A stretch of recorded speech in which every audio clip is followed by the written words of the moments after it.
This is a 7-bed Sui Generis HMO conversion that we're developing. I'm going to take you inside and show you how we meet the fire requirements of a Sui Generis HMO.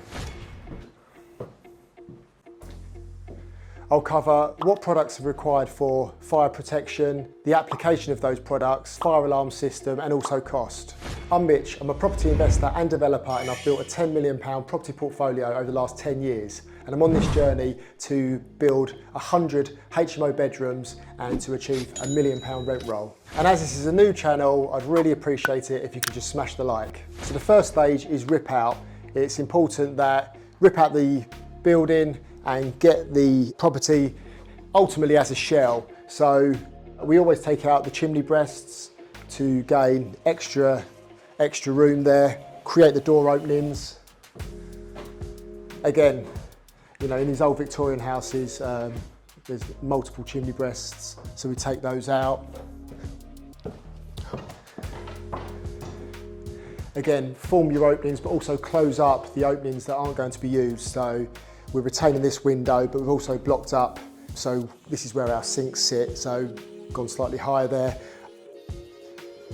This old window and door's not in use, so that's been blocked up, but also there was a large chimney breast that run through the whole house here, which we've supported up in the loft with steels, and we've basically stripped that out from top to bottom, and that creates the opening kitchen diner space. We've also put in a steel up here, and which is going to house a bifold or a set of French doors, and this is going to take us out into the garden. So it's really important that the first stage is to form the shell, get the property into the position where it's going to be before you then start applying the fire protection. Next, fireboarding for protection. So once you've got your shell, next stage is to basically fireboard all of the ceilings, and we do that before we start forming walls. So we basically fit the fireboards on the existing ceiling, and then basically we use bonding to bond the joints and the corners. You can use fire rated foam, but we find that quite messy. It's not such a good application, so we like to do the bonding. But as you can see here, run the first fix plumbing through the fireboard in there, so we'll have to have fire rated foam in those areas, maybe a sleeve on the soil stack. But that's really important. So basically you do the fireboarding and then you form your walls and take your timbers right up to the ceiling, so you've got that compartmentation. It's important you do that before you start forming your walls, just so you have that protection and there's no gaps. So with the fire protection, it's all about the compartmentation and containing the fire. So as you can see here, as we drop the ceilings and run metal frame, we have to obviously fireboard, so obviously the fire can't travel up and travel across within the void. But as you come through, you can see that here. So rather than just take the metal frame to the stud, we drop a fire in, so if there's fire within this area, it's contained, doesn't travel up within the void and travel across. Again, we also, because we take the chimneys out, it does leave a bit of a rough, protrudes slightly on the wall, so we always batten the walls, and then we always fireboard these because these are old chimneys. Sometimes there's a void within those, so if there's a fire within the room, it could easily go through and travel up, so we always fire protect all of the walls where the chimneys were. Again, this is one of the soil stacks. This runs from the ensuites upstairs. Again, that's got to be fire protected. If there's a fire in the room and this wasn't fireboarded, you know, potentially fire could travel up into the room above, so that's really important. Yeah, so with a Sui Generis HMO, sometimes you don't appreciate the level of work and detail that goes into the makeup of the ceiling and the walls, not just for fire, but also for acoustic performance. You know, once you've plasterboarded and then plastered, you don't see the detail that's behind that. So as you can see there, yeah, with the first fix electrics, plumbing, all your soil stacks, your wastes, your fireboarding, your bonding, your joint protection, there's a lot that goes into it, and you can really see that from this detail here. Also, just looking at this detail, which is the loft hatch, again, because we're dropping the ceiling, we've got to create that fire protection, again, in case fire travels. So you do fireboard between the two, because these are adjoining walls, so the acoustic performance is more important on these. So we double board both sides, acoustic, so soundboard, but that also gives you the same performance as the fireboard, but also you're taking into consideration the acoustic performance as well. Next is the fire alarm system. As this is a Sui Generis HMO, we need a grade A fire alarm. So as you can see here from the red cable, that's fire protected cable. And that runs into every room, because every room will have a detector which goes back to a main fire alarm panel at the front door. So, and the reason you have a panel on a Sui Generis HMO is if there's a fire, obviously as the fire brigade come in, obviously the panel will tell them where to locate the fire and where the fire's broken out. So it's really important that you have a grade A fire alarm on a Sui Generis HMO. So up to a 6-bed HMO, you only need a grade D fire alarm, which are detectors in each of the room, but it doesn't go back to a main panel. And I guess the reason for that is obviously a much smaller property. So if there is a fire that breaks out, it'll be easier to locate. Whereas a Sui Generis HMO is much larger. If a fire breaks out, it's important that we know where it is so we can locate it.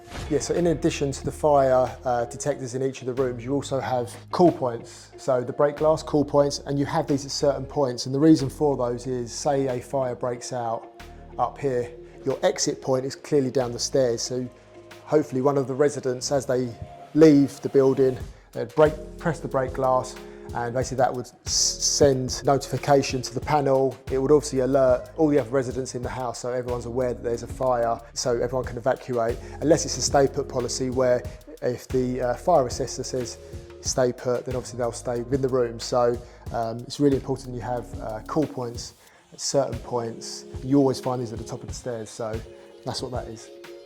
Yeah, so as you can see, these cables are marked EN, which is your emergency lighting. So in the communal area of Sui Generis HMO, you will have emergency lighting, which are bulkheads. So in the event that there's a fire, those lights will come on so people can find their way and exit the building.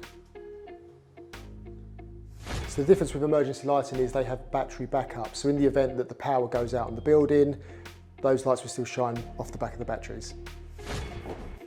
So if we go back towards the front door, we'll see the fire protected cable coming down here from upstairs. So, and as you can see there, it's been marked out. So this is where the fire alarm panel, FA fire alarm panel, is going to be located right at the front, by the front door. So next I'm going to cover fire doors, but I've brought you to a project which is further on because we're fitting doors here so you'll be able to see them. So these are the door liners. These are FD30 fire door liners. As you can see there, they've got the groove routed out, which is that houses a intermittent strip for smoke and fire. You can see them there. That's the door liner. We've also got the FD30 doors over here, which I'll take you upstairs and show you one fitted. Each door needs 3 fire rated hinges. So this is a fitted FD30 fire door, and each door needs 3 fire rated hinges. So when you're thinking about fire doors and the door liners, you also need to consider the door stops. Fire door stops have to be a certain width. You take a look at that one there. Another thing is you need to ensure that the fire doors are fitted correctly, which need to have even space around the door, and the gap can't be any more than 4 mil. And also on each of the bedroom doors we will we'll install door closers as well. Okay, so this is the finished product. Obviously this is the fire alarm panel that we spoke about on other projects. We've got the signage, break glass. I mean, talking about fire, the bike shouldn't be here. That is a fire hazard. So I'm going to speak to the management company about that. We have got a bike store out the back as well, so it shouldn't be in here. So once you've finished all the conversion works, one of the last steps of the process is to carry out a fire risk assessment. And part of the fire risk assessment will include or request us to place fire exit signage around the communal area. So in the event of a fire, it would show where people need to go to exit the building. So it would just be fire exit signage, the green signage just telling you where to go, which would direct them out the front door. Now we're going to get into rough costs. So I've just spoken to my builder to confirm what we pay for a fireball. So here we are. This is the fireboard, 12mm thick, 2.4 by 1.2. We pay £12 plus VAT each board. So that will cover roughly about just under 3 square metres roughly, 2.88 I believe it is, of area. As I said, £12 plus VAT. If you do get them cheaper, please comment in the video, because again, we always like to look at the best material and cost. But there it is. So as I said, the boards are about £12 plus VAT, which is about £14.50, and they cover roughly just under 3 square metres, but I'll say 2.8 because there'll be a bit of excess. So the way you work that out is, so a board is £14.50, divide that by 2.8, so each square metre is roughly going to be about £5.17, times that by the size of the room, which is 26 square metres. So in terms of product, the fireboard would be about £135 for this. And in terms of labour, again, labour prices vary from area to area, but what I would do is I'd work out your daily rate and then work it back. I mean, a room of this size should take 2 guys probably 2 to 3 hours to just work out what your daily rate is, work it back to an hourly rate, and then that will give you a cost to fireboard and protect a room of this size. With regards to the cost for the fire alarm system, our electrician obviously runs the fire protected cable, and the cost to run the cable is about £1,500, and that's for a 7-bed Sui Generis. And then the panel, the detectors and the call points for this system is about £1,700. So for the 4 alarm systems, about £3,200. And that was supply and fit.